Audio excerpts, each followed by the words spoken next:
Hello, how's everybody doing?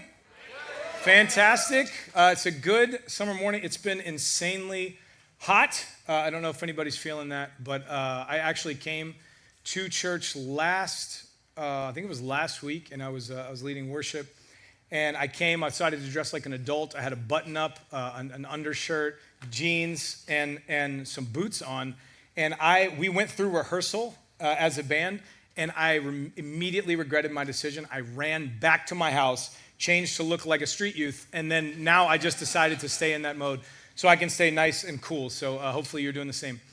Did anybody grow up in the church? A couple of us. It's okay if you didn't. This is a shame-free environment. But for those of us who did, I don't know what environment or what context you grew up in, but I grew up where we had hymnals. And those hymnals were kind of the sacred songs. And you were generally, for a time, only allowed to sing from those sacred songs in the hymnal. And then one day they introduced kind of this subtext, this extra book that I think in one of our churches was blue or purple or something. And it was like you had the hymnal, and then beside it you had this other book that we could sing some songs from. Because as these were starting, you got Don Moen and some of these people writing songs and Rich Mullins. And there was a song in that subtext book called Awesome God. Has anybody ever heard this? That goes, our God is an awesome God. He reigns with power. Yeah, with power above, with wisdom, power, and love. Our God is an awesome God. And I used to love that song. If you ever listen to the verses, they're really intense. It's like God wasn't joking when he kicked him out of Egypt. Our God is an awesome God. I don't suggest you really focus on the verse part, but the chorus part is fantastic. And what we're going to talk about today here in John chapter 18, we're looking at what is an awesome God as Jesus stands in front of Pilate, but it certainly doesn't seem that way. Jesus doesn't appear incredibly awesome as he sort of submits himself to the religious leaders and to the Roman government. And so we're going to have to wrestle with who is this Jesus? And here's my hope today. This is going to sound really cheesy, but hang with me. I'd really like to put the awe back in awesome, because we use the word awesome for everything. I do it in text messages, I use emojis and the word awesome and exclamation points far more than necessary for English punctuation. And so for me, I think what I'm wrestling with right now is some of us, we've lost our sense of awe for God. We've lost our sense of how awesome he is. And some of us, by the way we live, we're in more awe, some of us, of celebrities, more in awe of social media influencers, more in awe of sports stars or whomever it may be than we are in awe of God. And we might say at face value that's not true, but if we look at our lives, it is true. When we look at the way that we live, it is true, because if we were in awe of God in the way we ought to be, then his desires would be what we're after. His wants would be what we're after. His thoughts we would want to become our thoughts, but instead, too often, we allow the culture to shape our desires. We allow a social media, post about these new jeans we need, or we allow the outside world to influence our desires, our wants, the way we spend our money, the way we spend our time, the way that we invest ourselves, the way that we see ourselves. And what I want to do today is sort of remove a lot of that. And I want to see Jesus today for who he truly is. And I'm hoping that it will get us back in the place that we ought to be, to see God as awesome as he is, to the place that it should drive us to our knees every day, not because we're begging him for something, but because of how incredible he is. And over the last few weeks, what we've seen, just to recap it for you, Kevin preached a couple weeks ago, and then Breno preached, and what we've seen is Jesus, who has come on the scene. He's made quite a name for himself. He upset some religious leaders. And Kevin preached about Jesus getting apprehended by those Jewish leaders in the garden. Does everybody remember that if you were here 2 weeks ago? Jesus gets arrested. And then Breno preached about Jesus kind of being in the first stage of this trial in front of some of the religious leaders and in some of the rulers of the day. Where we're going to land today is where these Jewish religious leaders are going to bring Jesus on trial to the Roman governor. So I have to give you some historical context before we can jump into this text. And I know for many of you, history class was not your favorite. Raise your hand if you could not stand history class. Many of you felt like it droned on forever. Any history buffs in the room? Fantastic. So history buffs, I'm talking to you. Those of you who didn't like history class, good news for you, I brought some props. So I went in my basement and thought, how can I best get people to register a who's who? Because we're going to talk about 4 primary characters in this biblical story. And so I went down in my basement. I haven't thrown most of my toys away from when I was a child. No, I don't play with them on a regular basis. But I found them in a box and thought that, Mr. Stryker, Mr. Jones, and Snake Eyes would work today. So here's what we're going to do. I'm going to explain to you the historical context with 4 key figures that you'll need to know to understand this story. If you're ready, say yes. Okay, fantastic. So the first character we're going to talk about in the story is actually a group of people. So Mr. Stryker here is going to represent a group of people called the Jewish leaders, the Jewish religious leaders. They are the ones who really, really are out to get Jesus. They do not like Jesus. They're part of a group called the Sanhedrin, which is the Jewish high court. And they are very upset with Jesus for so many reasons, but chief among them is his claim to be the Son of God, his claim to be one with God, and the Jewish leaders do not like Jesus because he seemingly threatened the stability of the temple when Jesus says, I will tear it down and build it back in 3 days. These Jewish religious leaders are upset. They're also upset because every time they go and meet Jesus out somewhere, they try to ask Jesus a question to bring him down a few pegs, and they always give Jesus these A and B scenarios. Is it this or is it this? And Jesus always chooses option C. So in front of everyone, they get shamed, and then they have to go back, and they're losing some of their influence with the people. So the Jewish religious leaders. Now, the Jewish religious leaders, they work for a guy named Caiaphas. So Caiaphas is over the Jewish religious leaders and over this thing called the Sanhedrin. So Caiaphas is the high priest of the day. And Caiaphas, as the high priest and as a member of the Sanhedrin, would have been heavily involved in politics. And how many know when politics and religion start trying to work together, when they get in bed together, they always have a baby and it isn't good. So Caiaphas is he's trying to work the system. Caiaphas is upset because Caiaphas sees Jesus' growing fame as a massive problem. Because Caiaphas thinks, if Jesus' fame continues to grow, Jesus doesn't look like the Messiah that Caiaphas is waiting for. And so he thinks if Jesus' popularity seems to still grow, then eventually it's going to register on Rome's radar, and Rome is going to come and oppress the people of Israel, the Jews, all the more. And so Caiaphas, after Jesus raises Lazarus from the dead, Caiaphas and the Jewish leaders have a problem. Like, you would assume that word spreads pretty quickly, right? That Jesus raised this Lazarus guy from the dead. If somebody in your neighborhood raised someone from the dead, you probably wouldn't keep that to yourself, right? So the Jewish leaders have a meeting at Caiaphas' house. And Caiaphas makes this famous statement in John chapter 11 where he says, pretty much, you guys are fools. Do you not know that it is better for one man to die for the people than for do you not realize it is better for you that one man die for the people than for the whole nation to perish? Right then in John chapter 11, Caiaphas begins to try to convince these Jewish leaders that they need to seek the death penalty for Jesus. He's got to go. So from John 11 to John chapter 18, where we are now, they're just trying to figure out how to make it happen, okay?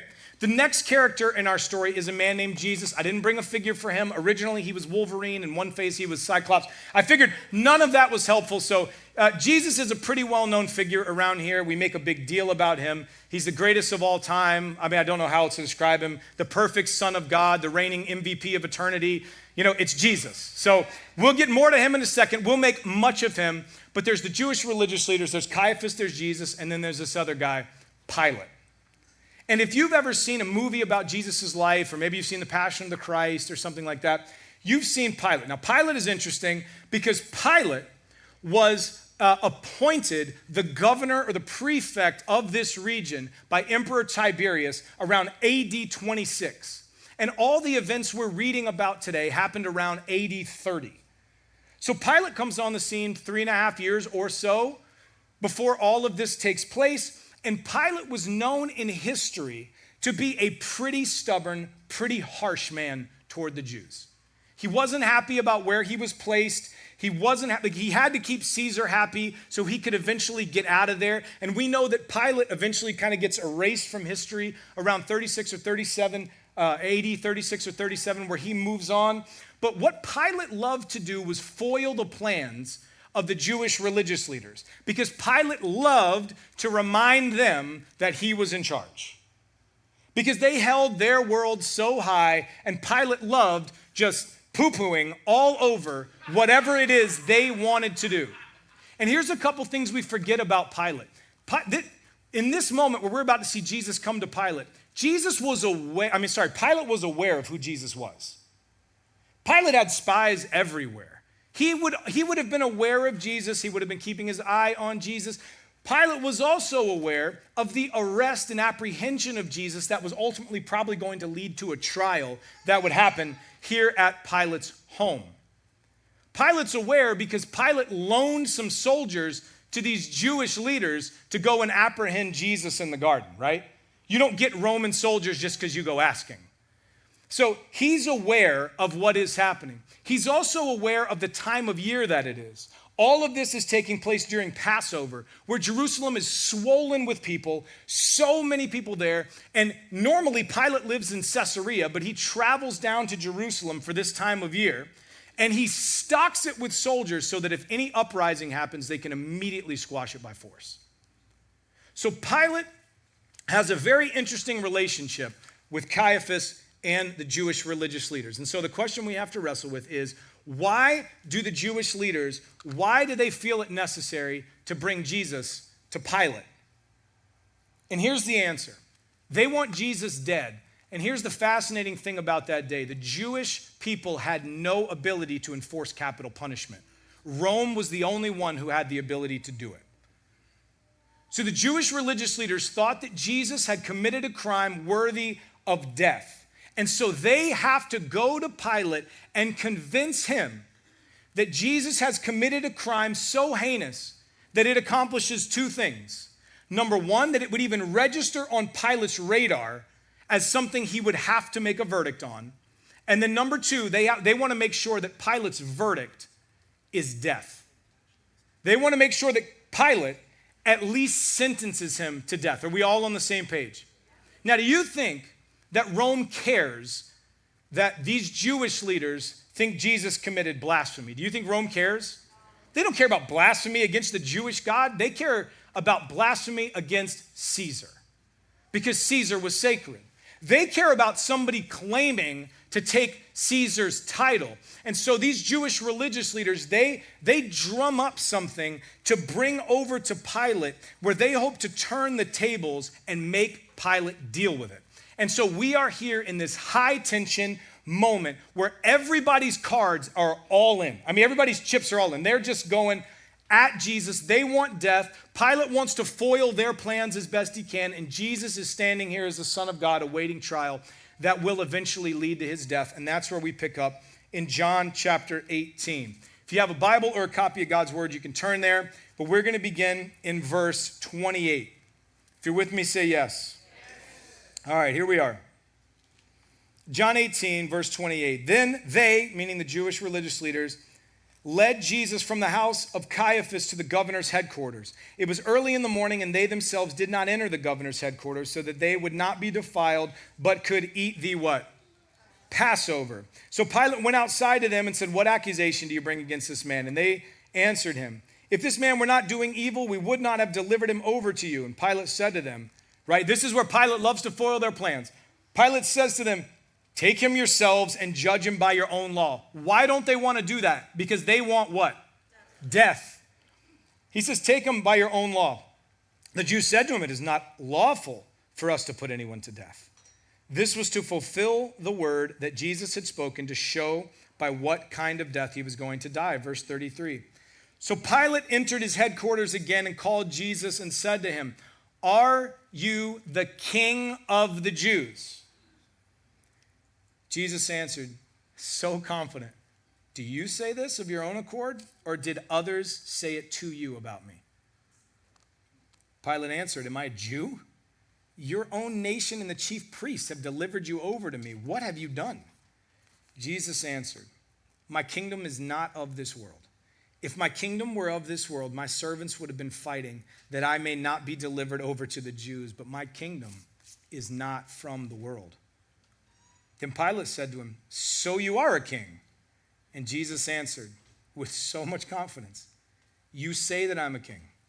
For this purpose I was born, and for this purpose I have come into the world, to bear witness to the truth. Everyone who is of the truth listens to my voice. Pilate said to him, what is truth? After he had said this, he went back out to the Jews, and he told them, I find no guilt in him. But you have a custom that I should release one man to you at the Passover. So do you want me to release to you the king of the Jews? Verse 40, they cried out again, not this man, but Barabbas. Now Barabbas was a robber. Here's the turning point. Are you the king of the Jews?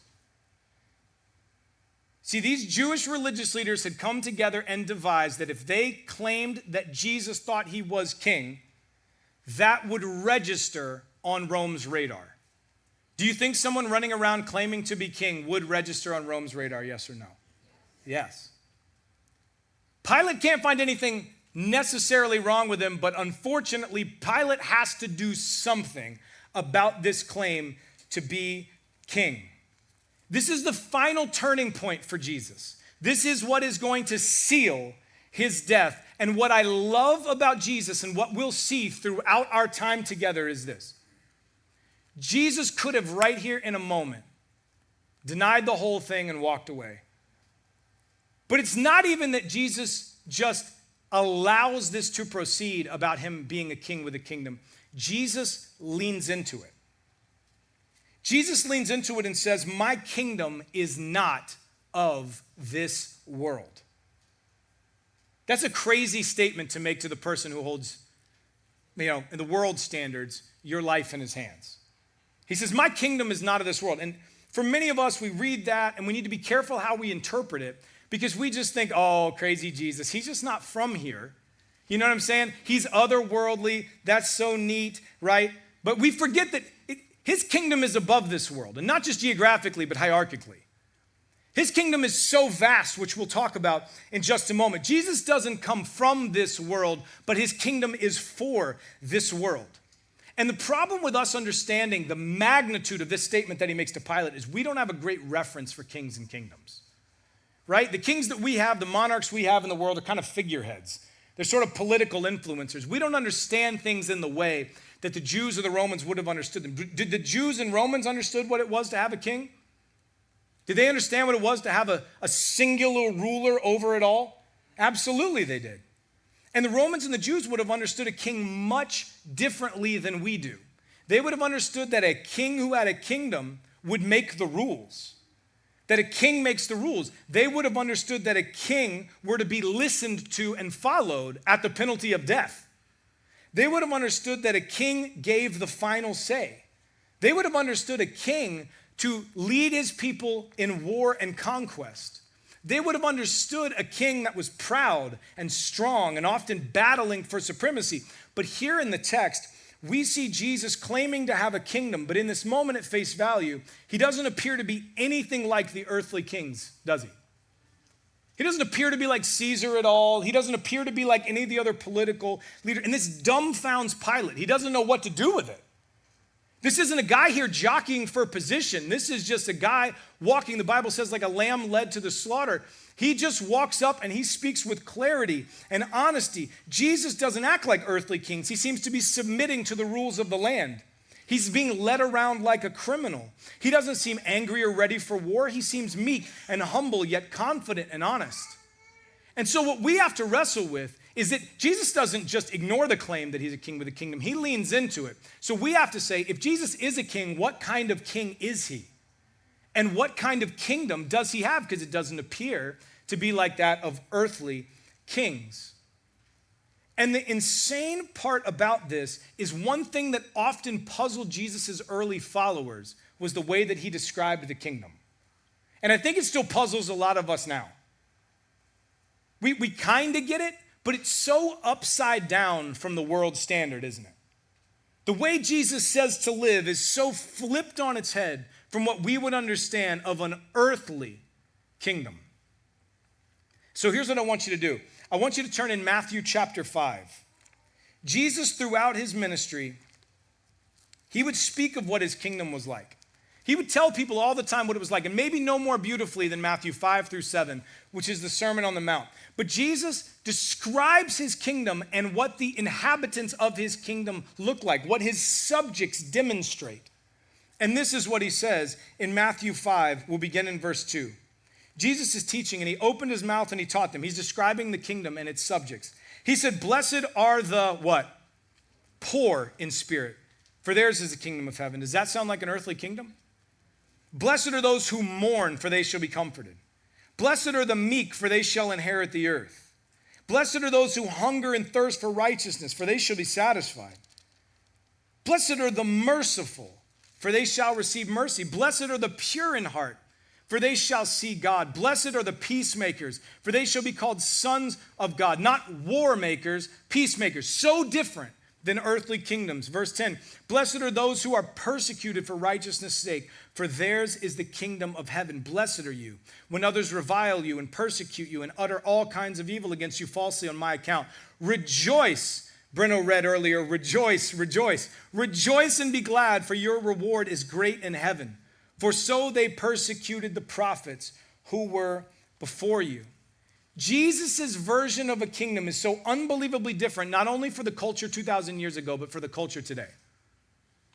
Because if we are subjects of his kingdom, for any of us who claim to follow Jesus, that means that we acknowledge him as king. This ought to be the way that we live. Poor in spirit, meek, humble, hungry and thirsty, not for our own gain, but for righteousness' sake. This doesn't describe different people. Jesus is describing one person, and that one person is those who follow him. And so I wonder, if he is the king, he makes the rules.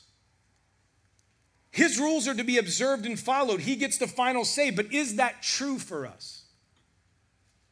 Do you live in a way where your life would say, you acknowledge Jesus as king?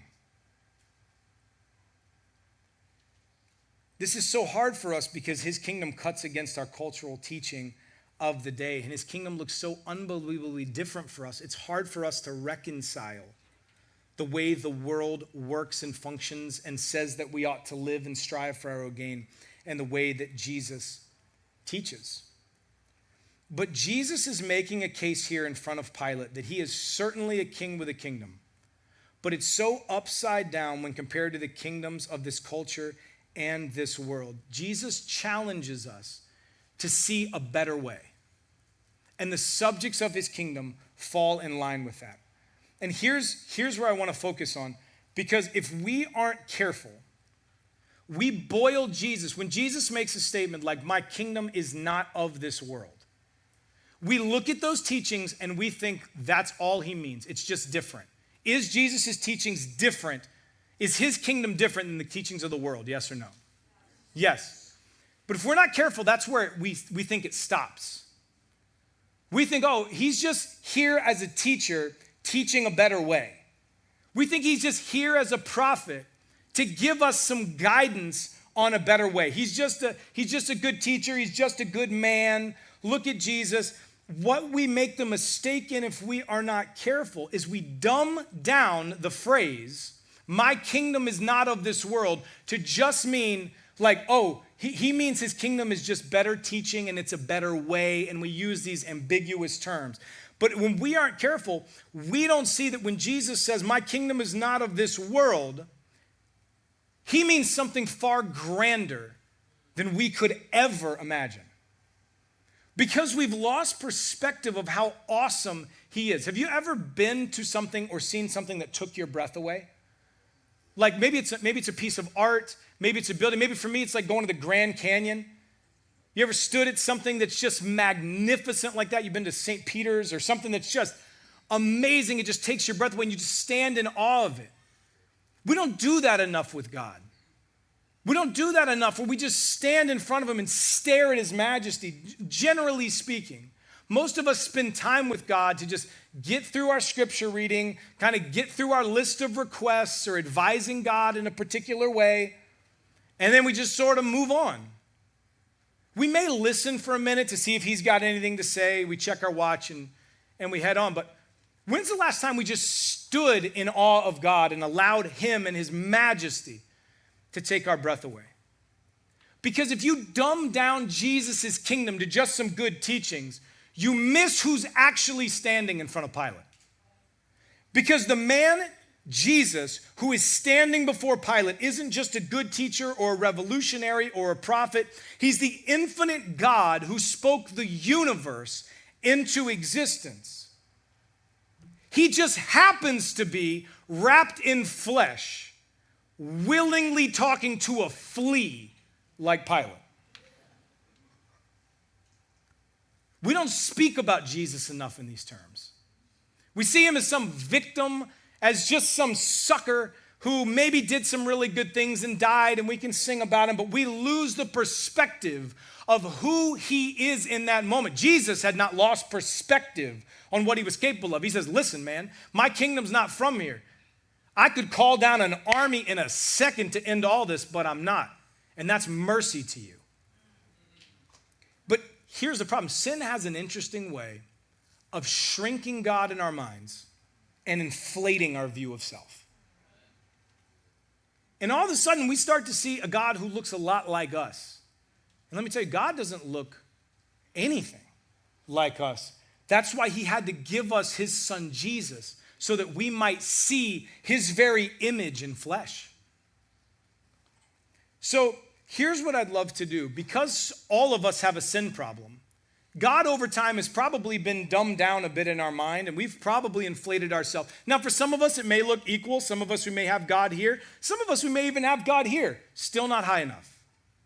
And so what I'd love to do is take a moment and look at something that is really, really interesting me at the moment. Sounds very self-indulgent, but just follow me. Has anybody been following these James Webb photos, these James Webb telescope photos? Anybody else? So NASA has been releasing these James Webb photos, and I want you to see a few of them. They're incredible. We've had to kind of fit them to the screen, so some of them are cropped. I'll give you kind of an idea, but can we throw those James Webb photos up, yay or nay? Okay, perfect. So they're sending back pictures like this of what's out there in the universe. And if we're not careful, we read Jesus' words, my kingdom's not from here. And again, we see like he means, oh, I have a better way. And we forget that he created all of this. We forget that he stands outside of space and time. And here's why I want to start here. Because I just want to give us some frame of reference for perspective. And I heard a talk by Louis Giglio years ago, and he used this illustration of the earth being a golf ball. And I want to share it with you because I think it's fantastic. It goes like this. Just to give us some perspective, let's assume the earth is this golf ball, right? So you can find yourself. Massachusetts is on here somewhere. Those of you from New Hampshire, it's going to be harder to find. Okay. Hi, but this is you. Here's what I want us to see, right? If the earth were a golf ball, the sun would be 15 feet in diameter. And you're already asking yourself, is that 15 feet in diameter? Yes, it absolutely is. Thank you, Zane, for making this happen. But if the earth were a golf ball, this is the actual to scale. It would be just to our sun. It would be enough golf balls to fill an entire school bus. The earth, 960,000 of these fit inside of that sun. 960,000 earths fit inside of the sun. That's wild, right? But here's what you have to remember. This is one star, one tiny solar system inside of a larger galaxy that is a tiny speck in the larger universe.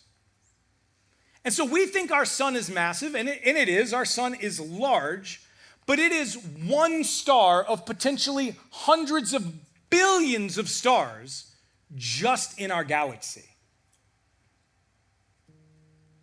So let's move on to another star.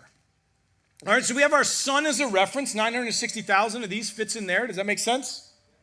Okay, so let's move on to a star called Betelgeuse or Betelgeuse. I can't keep saying Betelgeuse because I don't want him to show up. So Betelgeuse is what we'll go with. So Betelgeuse is this star that's about 500 light years away from us, a little bit less than that. And do you know that Betelgeuse is twice the size of not our sun? It's twice the size of our orbit around the sun. If Betelgeuse were to scale to this golf ball being Earth, if the Earth was a golf ball, Betelgeuse would be the height of 6 Empire State Buildings end on end. You could fit 262 trillion Earths inside of Betelgeuse. That's enough golf balls to fill the New Orleans Superdome 3,000 times. Okay, just to give you some scale, there's another star called Musifi. It's a little bit less than 3,000 light years from us, and just like Betelgeuse, you can see it from the night sky. I'm not talking about things that are insane, that are only seen through this new James Webb. I'm talking about things you can actually see in the night sky. Musifi's there. If the Earth were a golf ball, Musifi would be the width of 2 Golden Gate bridges, end on end. And if for some reason you've never seen the Golden Gate Bridge, or you have some hate against California and just don't want to go, that means that you could fit 2.7 quadrillion Earths inside of Musifi. There's another star, even larger still, called Canis Majoris. If the Earth were the size of a golf ball, Canis Majoris would be the height of Mount Everest, which stands 6 miles above sea level.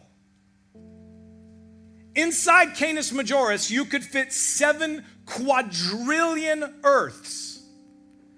That's enough golf balls to cover the state of Texas, 22 inches deep.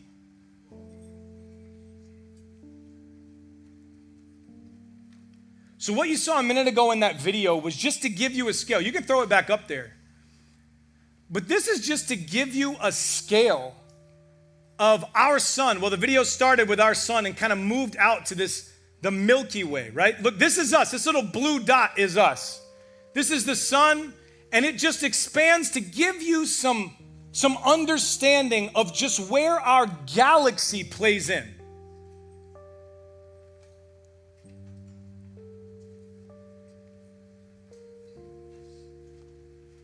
Can you see us anymore? We're not even to our galaxy yet.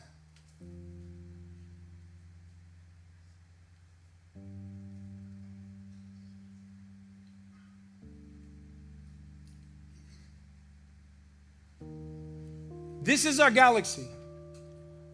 Billions, hundreds of billions of stars, like the sun or larger, inside just our galaxy. And then here's the insane part. One of my favorite James Webb photos is this one. Can we throw it up? This is a cropped version. What you're seeing here, anything that isn't a straight line or a flare, is a galaxy. This is a cropped image. The full image shows thousands of galaxies, and here's the scale for you.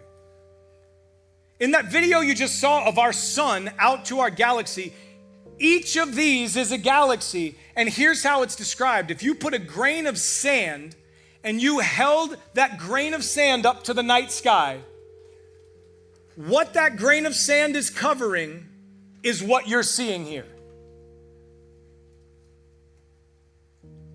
That little speck that the grain of sand is covering is what you're seeing with thousands of galaxies, not solar systems, galaxies.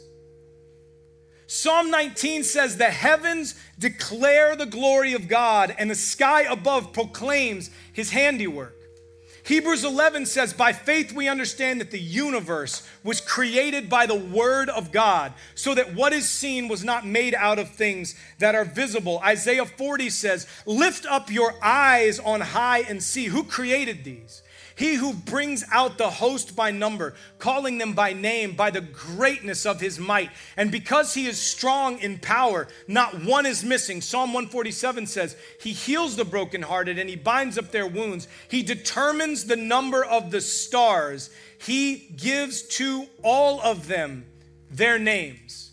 The universe is God's footstool. It's just an art piece for his mantle.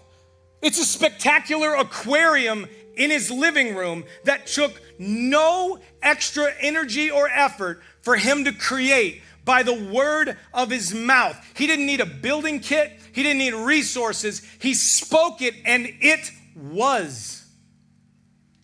John 1 says, in the beginning was the Word, who is Jesus, and the Word was with God, and the Word was God. He was in the beginning with God, and all things were made through him, and without him was not anything made that was made.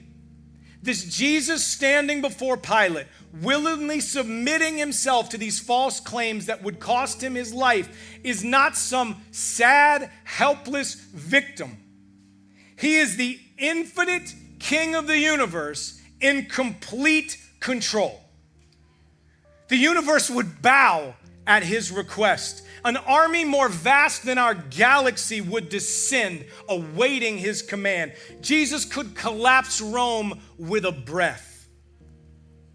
And what Pilate doesn't understand here is that the king he's talking to isn't here to negotiate, he's here for a takeover.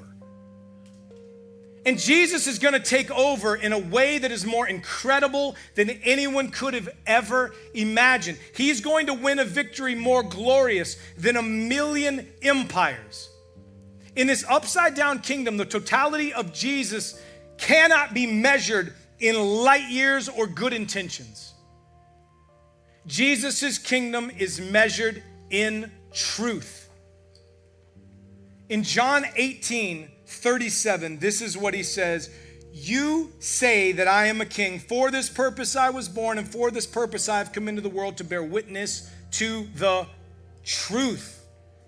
Everyone who is of truth listens to my voice.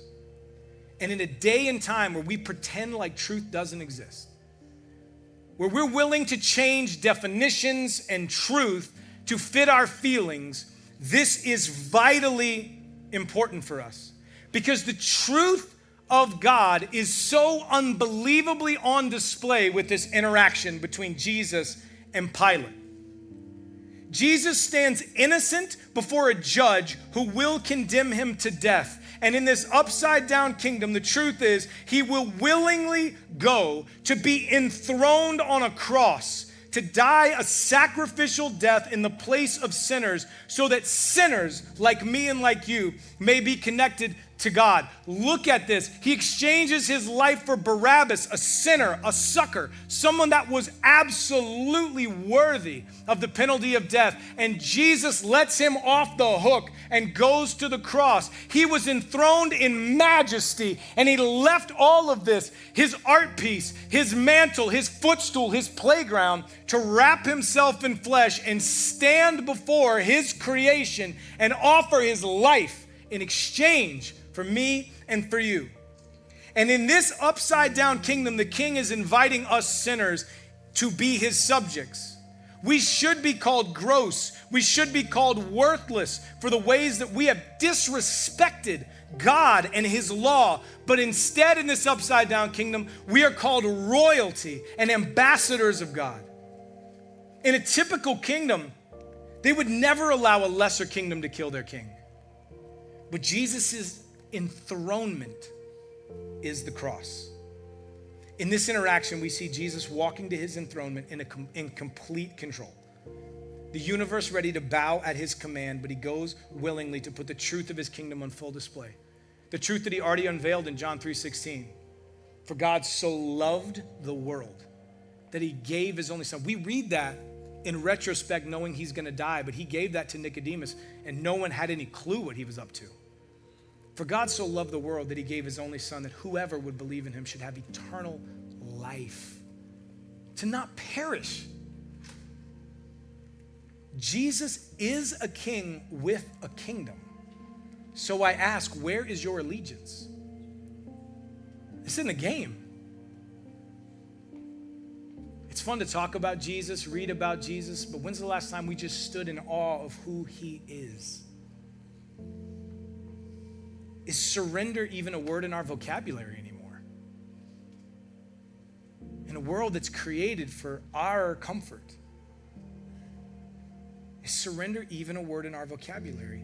Do you treat Jesus like the king that he is? Kings make the rules. Does Jesus make the rules in your life? Kings are to be listened to and followed. Do you listen and follow? Kings have the final say. Does Jesus have the final say in your life? Don't pretend that he's your king if you don't submit to his command. Some of us, we've lost perspective. Some of us, we just need to wake up tomorrow morning and hit our knees in awe of who Jesus is. We need to stop advising Jesus in prayer and counseling him and telling him all the things that, it's good to talk to him.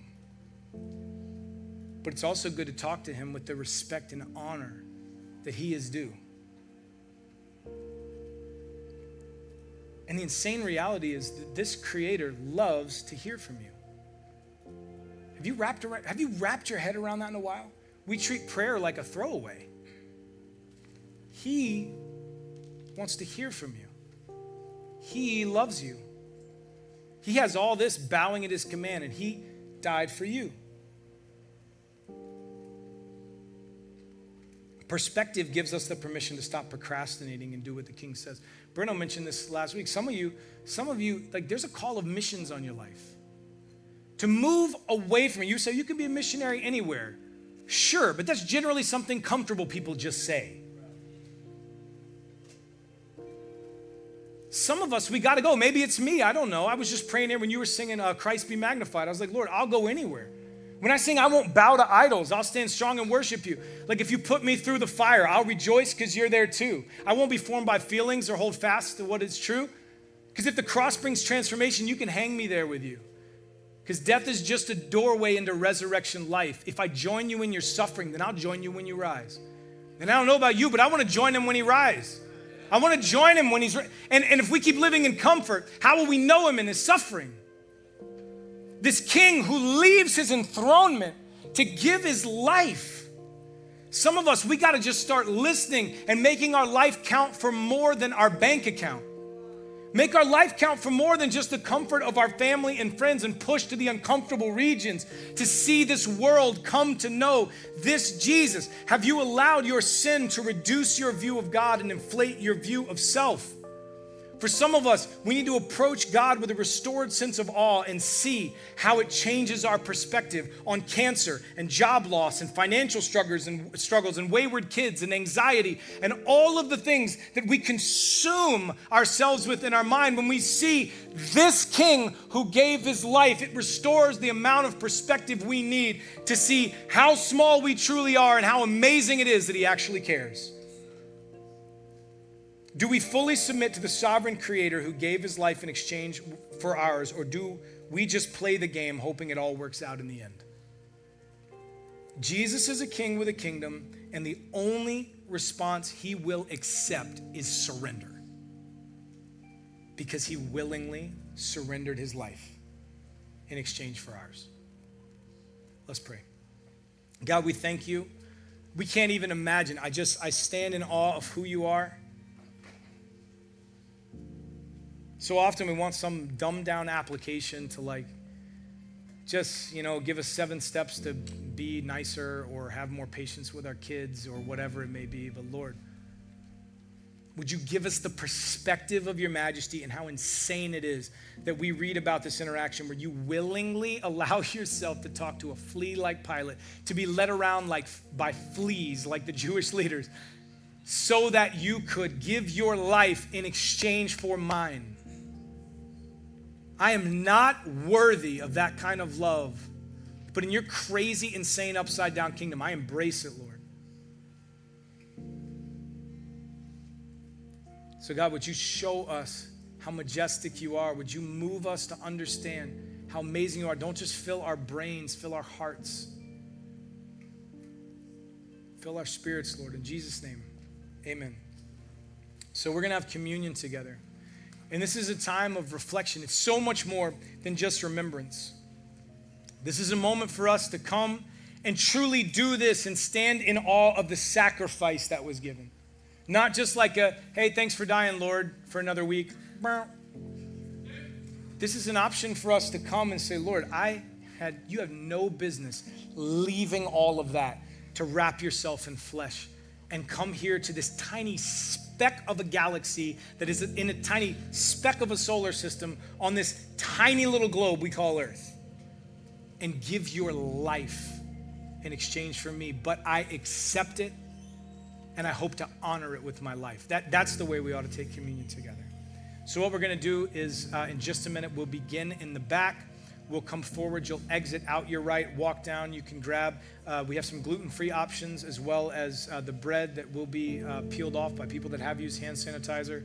And you get to dip it in the juice if you prefer, and then go right back to your seat. And there's no rush to take this thing. Take all the time you need to just stand in awe of God as we worship together and enjoy and celebrate the incredible remembrance of this gift that was given through the life of Jesus, all right? So let's go ahead and stand.